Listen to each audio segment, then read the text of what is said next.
Kwa nini watoto wa Mungu wengi sana wanajikuta wameingia kwenye mateso mbalimbali?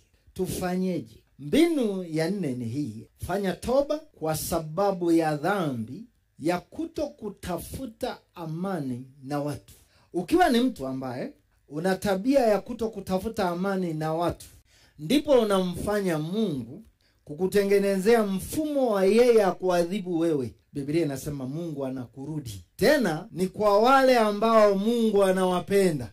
Kama umeokoka, umempa Yesu maisha kuwa Bwana na Mwokozi wa maisha yako, na unampenda Mungu na Mungu anakupenda wewe, tarajia kama una tabia ya kutokutafuta amani na watu, Mungu atakuadhibu. Kitabu cha Waebrania sura ya 12 mstari wa 6 mpaka mstari ule wa 14. Alafu utagundua kwa nini unaingia kwenye mateso mengi na unatafuta Mungu akutoe. Kumbe ni kwa sababu ya tabia yako ya kutokutafuta kuwa na amani na watu. Kilichomfanya Mungu atoke mbinguni aje duniani, alikuja kutafuta amani kati ya sisi na yeye.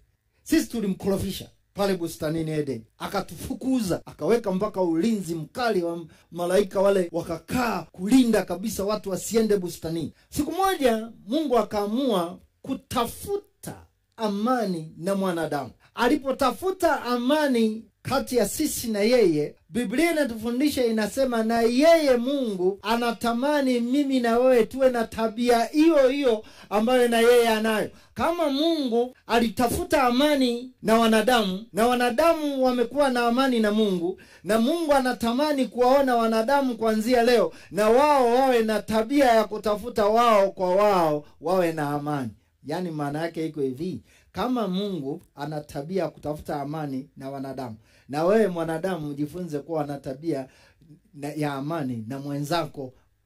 Hii ni mbinu ili Mungu asikie maombi yetu, ili Mungu atutoe kwenye mateso mbalimbali. Mungu anaangalia unatafuta kuwa na amani kwa bidii na watu wote.